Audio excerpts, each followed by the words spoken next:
Sector 14 नवीन पनवेल येथील mango गार्डनच्या नव्याने उभारण्यात आलेल्या प्रवेशद्वाराचे उद्घाटन सोमवारी सकाळी उत्साहपूर्ण वातावरणात पार पडले। या नवीन प्रवेशद्वारामुळे बागेच्या सौंदर्यात भर पडली असून नागरिकांसाठी सुरक्षित आणि सुबक प्रवेशाची सोय उपलब्ध झाली आहे। उद्घाटन समारंभाप्रसंगी पनवेल नगरपालिकेचे माजी उपनगराध्यक्ष सुभाष भुजबळ प्रमुख उपस्थित होते। त्यांच्या हस्ते विधिवत पूजा करून प्रवेशद्वाराचे उद्घाटन करण्यात आले।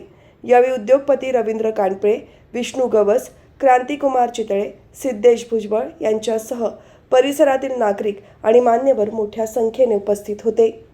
यावेळी उपस्थित मान्यवरांनी मँगो गार्डन ही परिसरातील नागरिकांसाठी महत्त्वाची हिरवळ असून अशा बागांचे संवर्धन आणि सौंदर्यीकरण करणे ही काळाची गरज असल्याचे मत व्यक्त केले।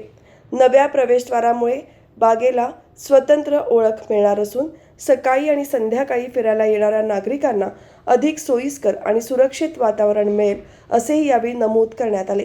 परिसरातील नागरिकांनी या उपक्रमाबद्दल समाधान व्यक्त करत संबंधित सर्वांचे आभार मानले।